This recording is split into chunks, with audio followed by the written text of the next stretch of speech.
Coordinator forces ये chapter engineering mechanics इस subject को क्लियर करने के लिए सबको आना ही चाहिए।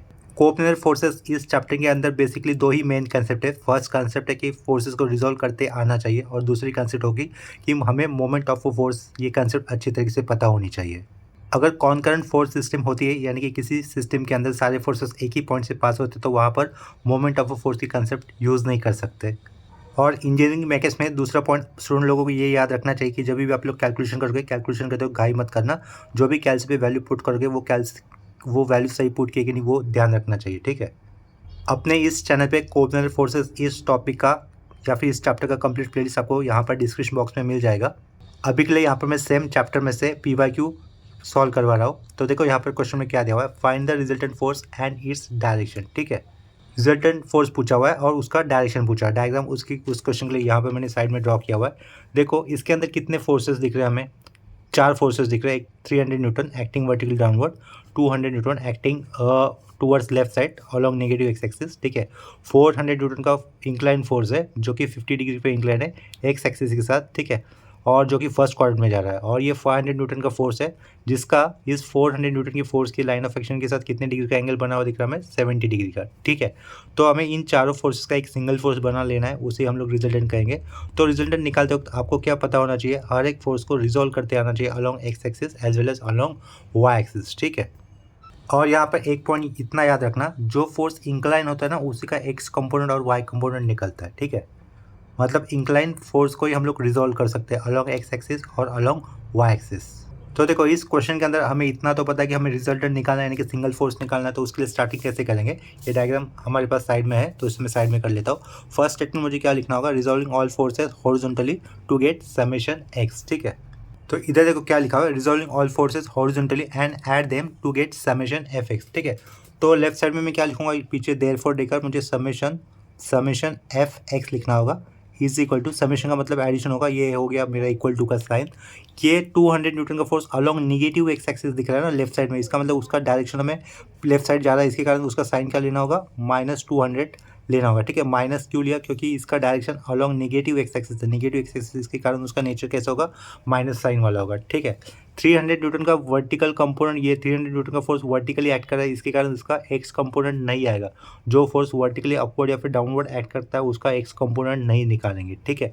अभी देखो ये 400 न्यूटन का फोर्स किस क्वाड्रेंट में जा रहा है, उसका एरो हेड देखो फर्स्ट क्वाड्रेंट में जा रहा है ना, मतलब उसकी लाइन ऑफ एक्शन को मैं इस तरीके से सीधा एक्सटेंड कर सकता हूँ, ठीक है।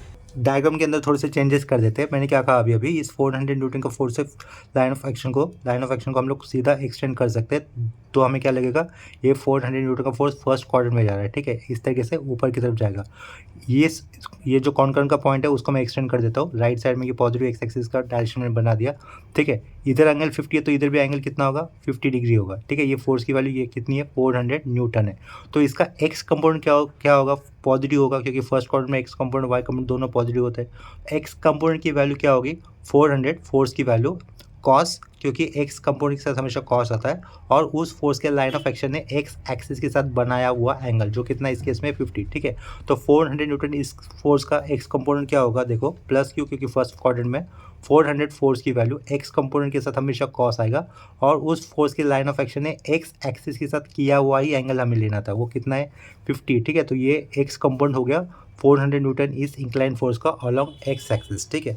इसके बाद सिमिलरली हमें क्या निकालना है, अभी इस 400 न्यूटन फोर्स का एक्स कंपोनेंट निकालना है अलॉन्ग एक्स एक्सिस, ठीक है। एक्स कंपोनेंट यानी कि अलॉन्ग एक्स एक्सिस ही होगा, लेकिन उसका एक्स कंपोनेंट निकालते वक्त हमें उस फोर्स के लाइन ऑफ एक्शन का एक्स एक्सिस के साथ बनाया हुआ एंगल ही होना चाहिए, वो भी एक्यूट एंगल, ठीक है। क्योंकि ये 50 न्यूटन का अगर हम लोग इधर से काउंट करते तो वो कितना हो जाएगा, 130 हो जाएगा, लेकिन नहीं, एक्यूट एंगल ही लेते हैं, ठीक है। तो देखो क्या कर रहा हूँ मैं, इस 400 न्यूटन की फोर्स की लाइन ऑफ एक्शन का हमें एक्स एक्सिस के साथ बना हुआ एक्यूट एंगल पता होना चाहिए।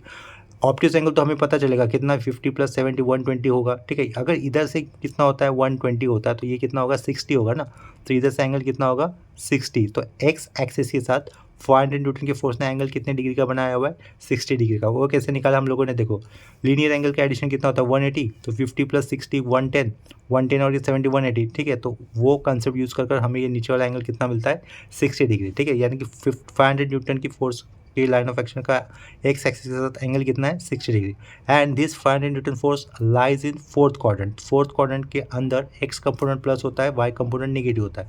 फिलहाल हम लोग यहाँ पर एक्स कंपोनेंट का एडिशन कर रहे हैं, ठीक है। तो 500 न्यूटन इस फोर्स का एक्स कंपोनेंट क्या आएगा, फोर्थ क्वाड्रेंट में होगा तो उसका साइन कैसे होगा, प्लस 500, ये फोर्स की वैल्यू। एक्स कंपोनेंट निकाले तो इसके साथ कॉस ही आएगा, और इस फोर्स के लाइन ऑफ एक्शन से एक्स के साथ बना हुआ एंगल वो कितना है 60, तो इधर क्या लिखूंगा 60, ठीक है।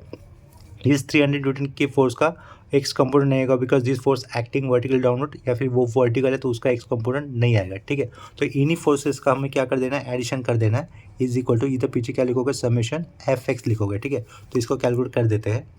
उसका वैल्यू हमें मिलेगा, देखो कितना 307.115। तो डेसिमल पॉइंट को मैं 2 ही डिजिट लिखूंगा, दूसरा डिजिट राउंड अप कर दूंगा, तो 307.12 मुझे लिखना होगा, ठीक है। 307.12 यूनिट कितना रहेगा, न्यूटन, तो इधर न्यूटन यूनिट मेंशन कर देते, ठीक है। इसके आगे हमें क्या लिखना होगा, resolving all forces vertically and add them to get summation F Y, ये सेंटेंस लिख देना है। देखो आगे क्या लिखा हुआ है, resolving all forces vertically and add up to get summation F Y, ठीक है। तो देखो समेशन एफ वाई रहेगा पीछे, देयरफॉर क्या लिखा, समेशन एफ वाई लिखा, इज इक्वल टू कर दिया, ठीक है। तो वर्टिकल फोर्सेस देखने अभी आपको 300 न्यूटन का फोर्स एक्टिंग वर्टिकली डाउनवर्ड, तो उसका साइन कैसे लिखना होगा, हमें -300 लेना होगा, ठीक है। तो ये -300 लिया। 200 न्यूटन ये फोर्स हॉरिजॉन्टली एक्ट कर रहा है, ठीक है, तो उसका वर्टिकल कंपोनेंट नहीं आएगा, तो इसे कंसिडर नहीं करेंगे। 400 न्यूटन का फोर्स का लाइन ऑफ एक्शन देखो फर्स्ट क्वाड्रेंट में जा रहा है, फर्स्ट क्वाड्रेंट में एक्स कंपोनेंट वाई कंपोनेंट दोनों प्लस होते हैं, तो इस बार वाई कंपोनेंट लिखेंगे तो वाई कंपोनेंट कैसे आएगा, प्लस ही आएगा, तो ये प्लस लिखा। फोर्स की वैल्यू वाई कंपोनेंट निकाल रहे तो वाई के साथ क्या आता है, हमेशा साइन आता है, साइन। और 400 न्यूटन इस फोर्स के लाइन ऑफ एक्शन है, एक्स एक्सिस के साथ बनाया हुआ एक्यूट एंगल वो कितना है, इस केस में 50 है, ठीक है। तो क्या लिखेंगे यहाँ पर, साइन 50 लिख दिया। उसके बाद ये 500 न्यूटन का भी फोर्स इंक्लाइन है, जो कि फोर्थ क्वाड्रेंट में एक्ट कर रहा है। फोर्थ क्वाड्रेंट में वाई कंपोनेंट कैसे आएगा, नेगेटिव, इसके कारण इस 500 के पहले हमें माइनस साइन देना है। फोर्स की वैल्यू वाई कंपोनेंट लिख रहे हैं, इसके कारण उसके साथ साइन आएगा, और इस 500 न्यूटन के लाइन ऑफ एक्शन ने एक्स एक्सिस के साथ बना हुआ एक्यूट एंगल वो कितना है 60, ठीक है। तो यहाँ पर क्या लिखेंगे, 60 लिख देंगे। तो इसे कैलकुलेट कर लेंगे, तो लेफ्ट साइड में क्या रहेगा, समेशन एफ वाई रहेगा, इज इक्वल टू, इसे कैलकुलेट कर लेते हैं। वो वैल्यू कैलकुलेट करने पर हमें मिलेगी -426.59, ठीक है। तो इधर क्या लिखूंगा, -426.59 लिखना है, साथ में क्या लिखूंगा मैं, लास्ट में यूनिट लिखूंगा, ठीक है। देखो हमें यहाँ पर क्या मिला है, समेशन एफ एक्स मिला है और समेशन एफ वाई मिला है, उससे हम लोग रिजल्टेंट निकाल सकते हैं, ठीक है। रिजल्टेंट निकालने का फॉर्मूला क्या होता है, देखो सिंस क्या लिखा है, since R is equal to root के अंदर, ठीक है। ये रूट के अंदर क्या लिखना है, समेशन एफ एक्स का whole square plus summation F Y का होल स्क्वायर बोल रहा हूँ मैं, ठीक है। सिर्फ ये वाई का स्क्वायर नहीं, समेशन एफ वाई लिखा ब्रैकेट के अंदर सपोज और उसका होल स्क्वायर किया हुआ है, ठीक है। तो लेफ्ट साइड में क्या लिखा, फिर देयरफॉर आर लिखा, रूट के अंदर जो पहली समेशन एफ एक्स की वैल्यू क्या मिली थी, 307.12 मिली थी ना, उसका स्क्वायर कर देंगे, ठीक है। देखो आगे रूट के अंदर मैंने वैल्यू सब्स्टिट्यूशन कर दिया है, वैल्यू सब्स्टिट्यूशन करने के बाद डायरेक्टली हम लोग इसकी वैल्यू निकाल सकते हैं रूट के अंदर से, या फिर रूट के अंदर पहले जो नंबर आएगा उससे मैं लिख लेता हूँ, कैलकुलेशन कर रहा हूँ, रूट के अंदर ही कैलकुलेशन करूँगा, ठीक है। 307.12 का होल स्क्वायर कर देना है, 307.12 का यहाँ पर ये बाय डिफॉल्ट होल स्क्वायर हो जाएगा, प्लस देंगे हम लोग ब्रैकेट के अंदर, या फिर ये माइनस का स्क्वायर क्या होता है, प्लस ही होता है ना, तो डायरेक्टली प्लस वैल्यू लिख देता हूँ 426.59, ठीक है। 59 लिखा, होल स्क्वायर कर दिया, इसको डायरेक्टली इक्वल टू करने पर मुझे वैल्यू मिल जाएगा आर का, और जो कितना मिल रहा है 525.64 मिल रहा है, ठीक है। ये डायरेक्टली रूट के बाहर निकाली हुई वैल्यू मिली ना, देखो तो इसे मैं कैसे लिख सकता हूँ, अगर रूट के अंदर दिखाना है तो ये रूट पुट किया ना मैंने, अगर इसे रूट के अंदर दिखाना है तो कैसे लिख सकता हूँ मैं, 525.64 का होल स्क्वायर लिख सकता हूँ, ठीक है। 525.64 का होल स्क्वायर लिख सकता हूँ, ठीक है। तो ये वैल्यू रूट के बाहर आएगी तो क्या होगी, 525.64 ही होगी, 525.64। ये डायरेक्टली एक्चुअली मैं ऐसा आंसर लिख सकता था, लेकिन पहले मैंने रूट पुट कर दिया था ना, तो उसको कैंसिल करने के बजाय मैंने इस तरीके से लिखा, होल स्क्वायर करके दिखा दिया, ठीक है। फाइनली फिर आर क्या लिखा, 525.64। साइड में इसका यूनिट लिख लेंगे, यूनिट क्या था, न्यूटन था। इसके बाद हमें क्या निकालना है, थीटा आर निकालना है, ठीक है। ये क्या लिखा, एंड थीटा आर, थीटा यानी कि इंक्लिनेशन उसका with respect to X axis, theta R क्या रहेगा, फॉर्मूला उसके लिए tan इनवर्स अंदर होता है summation F Y upon summation F X होता है, लास्ट में राउंड ब्रैकेट क्लोज, ठीक है, is equal to tan inverse करोगे। देखो हमें दोनों में से एक वैल्यू निगेटिव आई है, लेकिन आप लोग यहाँ पर भले वैल्यू निगेटिव आती है तो आप लोग हमेशा अंदर वैल्यू प्लस ही यूज़ किया करोगे, ठीक है। तो देखो समेशन एफ वाई एक निगेटिव था, लेकिन हम लोग यहाँ पर प्लस ही यूज़ करेंगे, 426.59 अपॉन 303.12, 303 नहीं 307.12 दिख रहा है, ठीक है। लास्ट में राउंड ब्रैकेट क्लोज कर दिया, इज इक्वल टू ये पीछे क्या लिखा थीटा आर, यानी कि रिजल्टेंट का इंक्लिनेशन विथ रिस्पेक्ट टू वो पॉजिटिव एक्स एक्सिस ही मिलेगा। ठीक है, पॉजिटिव नेगेटिव नहीं कह सकते, जो भी इंक्लिनेशन आएगा वो with respect to X axis ही आएगा। ठीक है, तो इसे कैलकुलेट कर लेते हैं। शिफ्ट टैन इनवर्स, ये राउंड ब्रैकेट ऑलरेडी आया हुआ है, ये फ्रैक्शन कर देता हूँ। ऊपर कितना है 426.59 अपॉन में कितना है 307.12, लास्ट में ये राउंड ब्रैकेट क्लोज। ठीक है, तो इक्वल टू करने पर आंसर कितना मिल रहा है हमें 54.248 है, तो इसे क्या लिखूंगा 54.25 लिखूंगा। ठीक है, तो यहाँ पर ये अपना आंसर कंप्लीट हो जाएगा। लेकिन आपको यहाँ पर एक काम करना होगा, वो क्या करना है, देखो y कैसे आया है नेगेटिव और x कैसे आया था positive. y negative x positive कौन सा क्वाड्रेंट होता है, फोर्थ क्वाड्रेंट, इसका मतलब रिजल्टेंट का डायरेक्शन इस तरीके से होगा। ठीक है, तो वो आपको दिखाना चाहिए। इस थीटा आर वैल्यू के साथ हमारा ये क्वेश्चन इधर कंप्लीट हो जाता है। इसके बाद सेम कंसेप्ट के ऊपर और एक क्वेश्चन कर लेते हैं। अभी नेक्स्ट क्वेश्चन में देखो क्या दिया हुआ है, टू कॉन्करेंट फोर्सेस, कॉन्करेंट यानी कि एक ही पॉइंट से पास होने वाले फोर्सेस होंगे, two concurrent forces P and Q act at O such that their resultant acts along X axis. मतलब ये दो जो फोर्सेस है P एंड Q, उनका रिजल्टेंट कहाँ पे एक्ट करेगा, पूरा का पूरा एक्स एक्सिस के ऊपर एक्ट करेगा। ठीक है, determine the magnitude of Q and hence the resultant. ठीक है, इस क्वेश्चन का डायग्राम मैंने साइड में बनाया हुआ है। देखो क्वेश्चन का डायग्राम इस तरीके से, यहाँ पर ये एक्स एक्सिस होगा, तो ये एक्स एक्सिस है। ठीक है, रिजल्टेंट इस एक्स एक्सिस के ऊपर ऐड करेगा, क्योंकि ये पी फोर्स फर्स्ट क्वाड्रेंट में, क्यू फोर्स फोर्थ क्वाड्रेंट में दिख रहा है, तो उसका रिजल्ट कहाँ पे होगा, उन्होंने बोला कि रिजल्टेंट एक्स एक्सिस पे ऐड कर रहा, तो ये जो ब्लैक पेन से मैंने ड्रॉ किया ना, वो है रिजल्टेंट किसका, पी और क्यू, इन दो फोर्सेस का। ठीक है, तो यहाँ पर देखो पहला लाइन हम लोग क्या लिख देंगे, resolving all forces along horizontally to get summation F X. ठीक है, तो यहाँ पर देखो सेंटेंस क्या लिख दिया, resolving all forces horizontally and add them to get summation F X. ठीक है, तो पीछे क्या लिखा देयरफॉर, यहाँ पर समेशन एफ एक्स का ही मतलब क्या होगा, आर होगा, रिजल्टेंट होगा। क्यों, because resultant is acting along X axis बोला इसके कारण, तो आर की वैल्यू क्या लिख सकते हैं हम लोग, समेशन एफ एक्स लिख सकते हैं, इज इक्वल टू दो ही फोर्सेस है ना इस डायग्राम के अंदर, पी और क्यू, तो उनको ही रिजॉल्व करना है। पी फोर्स तो फर्स्ट क्वाड्रेंट के अंदर है, जिसकी वैल्यू कितनी 480, फर्स्ट क्वाड्रेंट में एक्स कंपोनेंट प्लस होगा, फोर्थ क्वाड्रेंट में भी एक्स कंपोनेंट कितना होगा, प्लस ही होगा। तो ये इसका एक्स कंपोनेंट कैसे लिखेंगे, फोर्स की वैल्यू, तो पहले कितनी फोर्स की वैल्यू 480, फोर्स की वैल्यू एक्स कंपोनेंट निकाल रहे, तो इसके साथ एक्स के साथ कॉस आएगा, और इस पी फोर्स के लाइन ऑफ एक्शन ने एक्स के साथ बनाया हुआ एक्यूट एंगल जो कितना दिख रहा है 30, तो इधर क्या लिखना है हमें 30 लिखना है। ठीक है, उसके आगे प्लस होगा Q, because Q force is also lies in fourth quadrant में एक्स कंपोनेंट प्लस आएगा, लेकिन क्यू फोर्स की वैल्यू नहीं पता हमें, तो ये क्यू लिखा unknown value Q, x component निकाले तो उसके साथ कॉस लिखा, और क्यू फोर्स का इंक्लिनेशन चाहिए हमें with respect to X axis ही चाहिए, वाई एक्सिस नहीं चाहिए, इधर वाई एक्सिस के साथ बना हुआ इंक्लिनेशन दिख रहा है। ठीक है, तो ये जो ब्लैक पेन से मैंने ड्रॉ किया वो इंक्लिनेशन हमें पता होना चाहिए, वो इंक्लिनेशन अब तक हमें नहीं पता, तो वो कैसे निकाल सकते हैं। देखो हमें ये ओ क्यू का angle with respect to vertical के साथ कितना दिख रहा है 4/3, तो पहले उस एंगल को निकाल लेते हैं। वो कैसे निकालेंगे, देखो शिफ्ट किया, शिफ्ट टैन इनवर्स कर रहा हूँ, पहले एंगल 4/3 वाला निकाल लेते हो। ठीक है, तो 4/3 एंगल कितना मिल रहा है हमें, देखो इधर से 53.13 मिल रहा है। ठीक है, ये अंदर का एंगल कितना मिल रहा है, ये अंदर का 53.13, ये फोर्थ क्वाड्रेंट में टोटल एंगल कितना होगा 90 डिग्री, तो 90 माइनस ये कर दूंगा 53.13। ठीक है, तो कर देता हूँ 90 माइनस क्या करना है मुझे 53.13 कर देना है। ठीक है, तो कितना आएगा एंगल 36.87, यानी कि ओ क्यू ने एक्स एक्सिस के साथ कितने डिग्री का एंगल बनाया हुआ है 36.87। ठीक है, तो ये एक्स्ट्रा आंसर शीट में दिखाने की ज़रूरत नहीं होती, ये एंगल आप लोगों ने डायरेक्टली यूज़ किए तो भी चलेगा, उसके कोई एक्स्ट्रा मार्क्स नहीं होंगे। मेन आपका काम कहाँ पे होगा, ओ क्यू फोर्स निकालो और रिजल्टेंट फोर्स निकालो, ये एंगल के लिए एक्स्ट्रा मार्क्स नहीं होंगे, इंटरनल मार्क्स नहीं होंगे, तो ये डायरेक्टली यूज़ किया तो भी चलेगा। ठीक है, तो देखो यहाँ पर हमें ओ क्यू का इंक्लिनेशन मिल चुका है, कितना है 36.87, तो इधर क्या लिखूंगा क्यू फोर्स कॉस एंगल कितना बनाया उसने एक्स एक्सिस से 36.87, इतना हो गया हमारा काम। ठीक है, आर की वैल्यू नहीं पता, इधर हमें क्यू की भी वैल्यू नहीं पता। ठीक है, तो ये पीछे क्या लिख लेता हूँ, फिर से मैंने आर लिख दिया इक्वल टू, ये इसे कैलकुलेट कर लेता हूँ 480 कॉस 30 को कैलकुलेट कर लेता हूँ, और साथ में प्लस क्यू कॉस 36.87, ये मुझे एज इट इज़ लिख देना होगा। 480 कॉस 30 को कैलकुलेट कर लेते हैं, 480 और ये कॉस 30। ठीक है, देखो कैलकुलेशन करते हो आपका कैलसी का मोड जो भी होगा वो डिग्री मोड होना चाहिए, अगर गलती से रेडियन मोड हो जाएगा ठीक है तो सारी कैलकुलेशन आपकी रॉन्ग हो जाएगी। ठीक है, 480 कॉस 30 कितना होता है 415.69, क्या लिख देंगे 415.69 लिखना होगा मुझे, इधर 415.69 लिखा, प्लस ये आगे का क्यू आएगा, साइड में क्या है कॉस 36.87 लिखेंगे।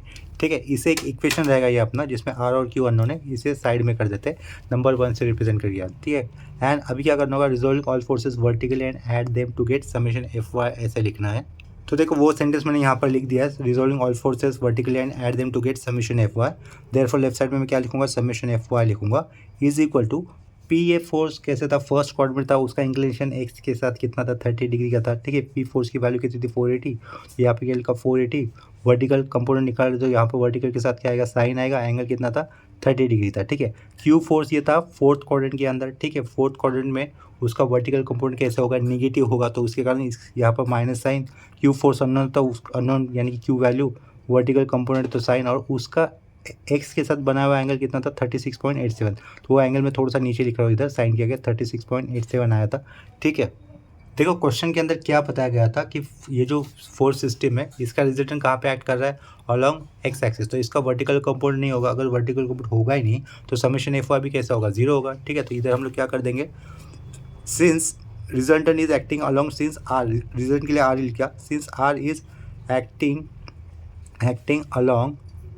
अलॉन्ग व्हाट, एक्स एक्सिस, ठीक है। एक्टिंग अलॉन्ग एक्स एक्सिस ऐसा मेंशन कर दिया हम लोगों ने, सिंस आर इज एक्टिंग, ये लिखा हुआ है acting along x axis, therefore summation F Y कितना रहेगा आपके पास, 0 होगा, ठीक है। तो ये वैल्यू 0 हो गई, इक्वल टू आगे क्या लिखा, 480 साइन 30, साइन 30 कितना होता है, हाफ होता है, तो ये कितना होगा, 240 होगा, माइनस क्यू साइन 36.87, ठीक है। तो यहाँ से हम लोग डायरेक्टली क्यू की वैल्यू निकाल सकते हैं, ये माइनस वाला पार्ट पीछे, 240 के नीचे साइन 36.87, तो हमें क्यू की वैल्यू मिल जाएगी, ठीक है। क्यू की वैल्यू देखो कितनी मिल रही है, कैसे 399.999, तो इसको हम लोग क्या लिख सकते हैं, 400 न्यूटन लिख सकते हैं। क्यू का वैल्यू कितना आया, 400 न्यूटन। तो इसके आगे हमें रिजल्टेंट भी पूछा था, रिजल्टेंट कितना होगा, तो आगे क्या लिखेंगे, फ्रॉम इक्वेशन 1 लिख देंगे, ठीक है। फ्रॉम इक्वेशन 1, तो इक्वेशन 1 देखो क्या लिखा हुआ हमने, R is equal to 415.69 plus Q कितना यूज़ करने वाला है, कब कर ले हम लोग, 400 कॉस 36.87, ठीक है। तो लास्ट वाले स्टेटमेंट को लिख लेते हैं, लेफ्ट साइड में क्या होगा, आर होगा अपना, हमें आर लिखना है, आर इक्वल टू क्या, 415.69 प्लस 400, क्यू की वैल्यू यहाँ पर क्या कॉस था, एंगल कितना था, 36.87, ठीक है। ये इक्वेशन 1 लिख दिया हमने, 415.69 प्लस क्यू की वैल्यू 400 कॉस 36.87, ठीक है। इसे कैलकुलेट कर लेते हैं, तो ये है अपना रिक्वायर्ड फाइनल आंसर रिजल्ट का, लास्ट में क्या आएगा, न्यूटन आएगा, ठीक है। तो हमें यहाँ पर रिजल्ट की वैल्यू मिलेगी 4 बोल रहा हूँ 735.689 है, तो 69 लिख सकता हो, ठीक है। लास्ट में यूनिट लिखा हुआ है, और यहाँ पर हमारा ये क्वेश्चन कंप्लीट हो जाता है। तो इन 2 प्रॉब्लम के साथ ये लेक्चर मैं यहीं पे स्टॉप कर दे रहा हूँ। देखो जिन स्टूडेंट को कोऑपरेटिव फोर्सेस ये टॉपिक डिटेल में सीखना है, तो डिटेल में ये टॉपिक का कंप्लीट प्लेलिस्ट यहाँ पर अवेलेबल है आपके लिए, तो आप लोग डिस्क्रिप्शन बॉक्स से उसको चेक कर टॉपिक अच्छी तरीके से प्रिपेयर कर सकते हो, ठीक है। इसके बाद और एक लेक्चर मैं लूँगा कोऑपरेटिव फोर्सेस के ऊपर, ठीक है। नेक्स्ट लेक्चर में जो प्रॉब्लम होगी वो थोड़ी सी इंपॉर्टेंट प्रॉब्लम होगी और थोड़े से अलग होंगे, ठीक है। उसके अंदर कपल वाला कंसेप्ट मैं आपको बता दूंगा। देन हम लोग इक्विलिब्रियम टॉपिक को स्टार्ट करेंगे, ठीक है। आप सभी स्टूडेंट से कहना चाहूँगा कि चैनल को सब्सक्राइब कर लेना, अगर चैनल को सब्सक्राइब नहीं किया है तो सब्सक्राइब कर लो, और आप इसी चैनल को अपने फ्रेंड के साथ भी शेयर करना, ठीक है, ताकि वो लोग भी चैनल को सब्सक्राइब कर सके और इस चैनल पे आए हुए या फिर देखे हुए वीडियोस देखकर उनका भी फ़ायदा हो जाए। कोई डाउट है तो कन्फ्यूजन है तो मुझे कमेंट सेक्शन में इन्फॉर्म कर देना, ठीक है। तो अभी के लिए रुकते हैं यहीं पर, मिलते हैं नेक्स्ट लेक्चर में, तब तक के लिए बाय एंड टेक केयर।